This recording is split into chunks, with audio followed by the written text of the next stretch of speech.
what I am excited about doing today is reclaiming super dry clay. And it's really great because the Art of Ed, if you don't follow them, their online resources are fantastic. You have to make sure that you read their articles, listen to their podcasts, because that's how I figured out how to rework a completely dried piece of clay. So in the deep, dark depths of my cabinets, I have over 100 pounds of completely dried out white low fire clay.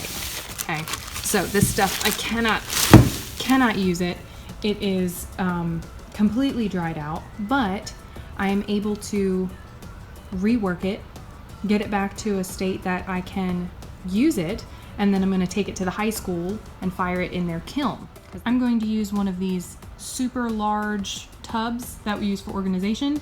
I'm going to fill it about halfway with water and then put both of my blocks of clay in there and let it sit. So it can get a bit dusty when you take them out of the bags because everything is dried out.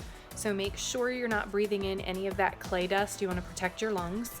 And as you can see, there we go. I have both of my blocks of clay in there and I'm going to start filling it up with water. This is exciting.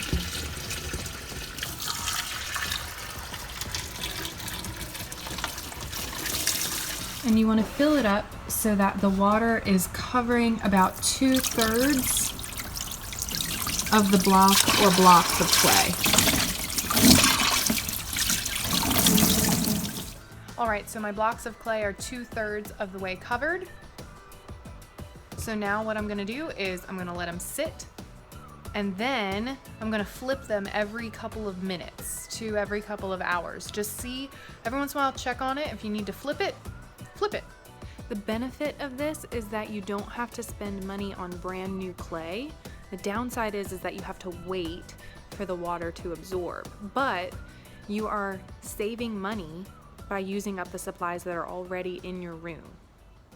Okay, so I've waited about a day and a half and all of my clay has kind of moisturized itself and it has gotten nice and wet and mushy, and I have had a lot of help from my 6th graders, from my 8th graders. They did an awesome job going in with their hands and kind of getting all of the big chunks out of it. So now I have a nice peanut buttery clay consistency. Oh.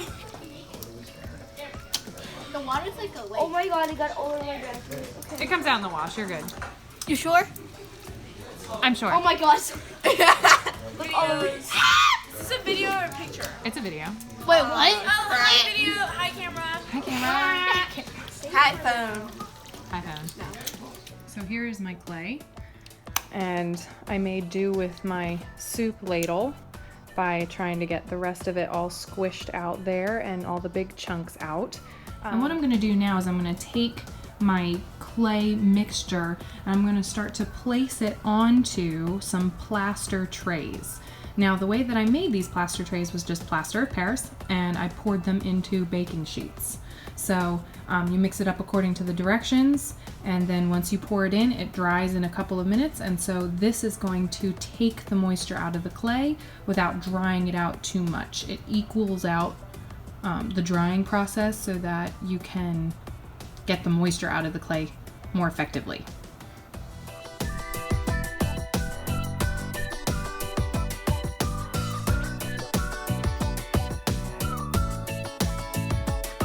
Don't worry about any cracks that are happening in the clay. That is just the clay shrinking a little bit and pulling away from itself. So don't worry about any of these surface cracks because that's not going to affect your clay at all. All right, so I've let my clay sit on my plaster trays for over the weekend. This is the only one that I let sit over the weekend, and it actually is at a really good consistency. These other ones that I have here are just been placed on it today, and so you can see that it's still pretty mushy, still pretty wet, so I am going to let it sit on that plaster tray overnight with a fan on it. And then behind me, I have put old canvases, old canvas material fabric where the clay is, because I realized I had a ton, and so I set it out onto my canvas. And that's going to also have my fan. Here's my fan. There's my fan. Blowing onto that overnight. And what you can do is once it has firmed up, you can take it and you can make what's called, or at least what I call it, a turd rainbow. And I'll show you what that is now. Okay, so the clay has firmed up. It is getting really nice and workable at this point.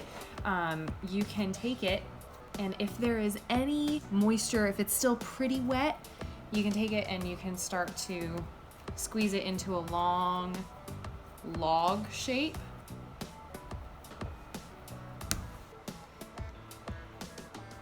And then I set it out like this for 40 minutes, an hour, and then the air will get in through here, the air will get around it, and you still have the plaster sucking the moisture from the bottom.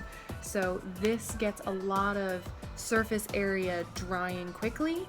Then once you have that firmed up, you can start to wedge your clay up on the plaster.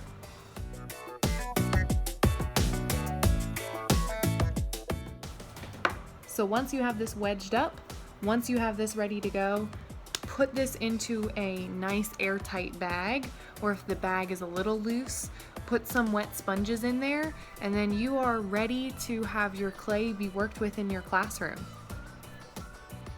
So if you have any questions for me, please comment below. I'd love to hear from you guys. It has been a great first week back. I hope you all had a great day. Some of you are starting today. We've started back last week, so we already kind of got back into the groove.